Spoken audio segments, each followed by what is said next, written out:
धन्य है यशोदा माता, धन्य है नंद बाबा, वो ग्वाल बाल गोपियां ब्रजवासी जिन्होंने ठाकुर जी की लीलाओं के साक्षात दर्शन किए हैं।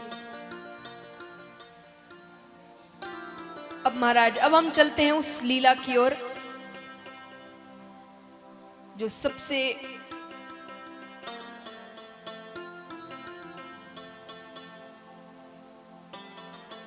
लोगों के हिसाब से जो सबसे पहली लीला है, सबसे प्यारी लीला है।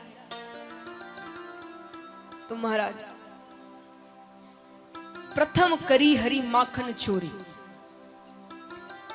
ग्वालिन मन इच्छा पूर्ण कर, आप भय ब्रज खोरी, प्रथम करी हरि माखन चोरी। दोपहर का समय है।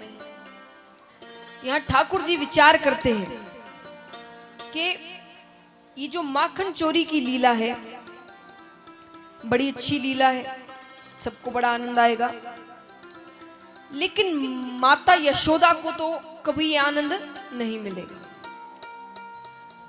क्यों नहीं मिलेगा? क्योंकि उन्हें सिर्फ उलाने सुनने पड़ेंगे, शिकायतें मिलेंगी, लोग आकर कहेंगे हमारे घर से माखन चुराया, हमारे घर में चोरी की। तो ऐसा क्या करे कि पहले ये आनंद मैया ही नहीं। सोचते हैं, फिर कहते पहली चोरी घर पर ही करते हैं। घर में पक्को हो या कि बाहर करने जाऊं।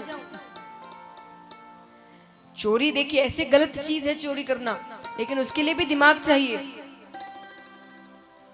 होशियारी चाहिए। जो इंसान होशियार नहीं होगा, दिमाग नहीं होगा, वो चोरी कर नहीं पाएगा। तो चोरी भी कोई आसान चीज नहीं है कि बस गए और चोरी कर लिया, ना ना, उसके लिए भी दिमाग चाहिए। तो ठाकुर जी ने कहा कि क्या पता बाहर गए, ठीक से चोरी हुई नहीं, पकड़े गए तो बदनामी हो जाएगी कि कैसा चोर है। अगर चोरी करनी थी तो ढंग से करता। तो ठाकुर जी विचार करते हैं कि इससे अच्छा है कि घर में पक्को हो या कि बाहर करने जाऊं।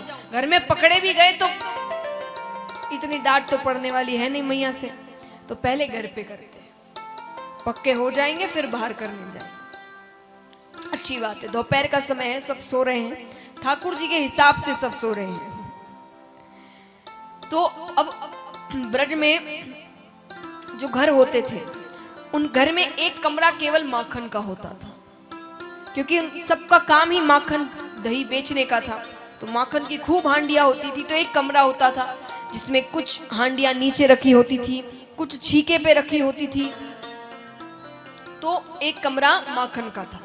ठाकुर जी उस कमरे में जाते हैं, धीरे धीरे, छोटे से ठाकुर जी है, धीरे धीरे पैर दबाते हुए, आवाज ना आए, क्योंकि पायल बांधती थी यशोदा मैया उनके पैरों में। तो एकदम धीरे धीरे चल रहे हैं, कोई उठ ना जाए।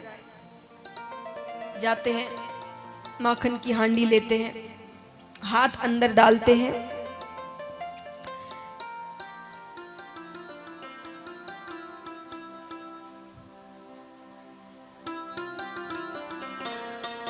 हाथ अंदर डालते हैं और माखन का भोग लगाने ही वाले हैं कि सामने एक कांच रखा हुआ।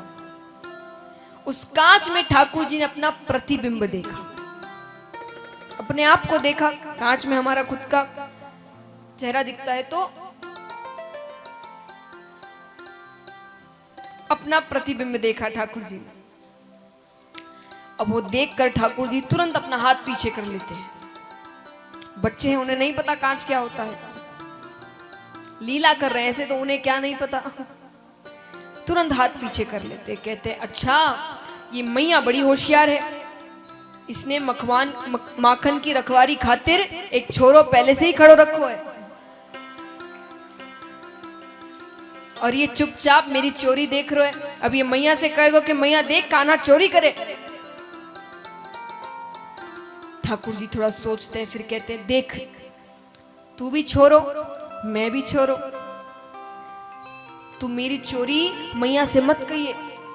अरे ये जो माखन है ना, मैं ये अकेले नहीं खाऊंगा, तो ही भी खवाऊंगा। और ठाकुर जी हाथ आगे करके कहते ले खा ले। अब ठाकुर जी ने हाथ आगे किया तो प्रतिबिंब ने भी हाथ आगे किया, ठाकुर जी के हाथ में माखन तो उसके हाथ में भी माखन। ठाकुर जी कहते हैं अब मेरी आत्मा ठंडी है गई, मैं सोच रहा था कि मैं ही एक चोर हूं, तू तो मेरे से भी पक्का चोर निकलो, तूने पहले से ही माखन ले रखो है। ठाकुर जी ने कहा चलो अच्छी बात है, चोर चोर मौसेरे भाई, तू मेरी चोरी मत कहिए, मैं तेरी चोरी नहीं कहूंगा। अब इतने में ठाकुर जी को, यशोदा मैया रोहिणी माता पीछे से ये दृश्य देख रही है कि ठाकुर जी अपने प्रतिबिंब से बातें कर रहे हैं। फिर जब इतनी सारी बातें हो गई तो ठाकुर जी ने, मैया ने ठाकुर जी को आवाज लगाई, कन्हैया।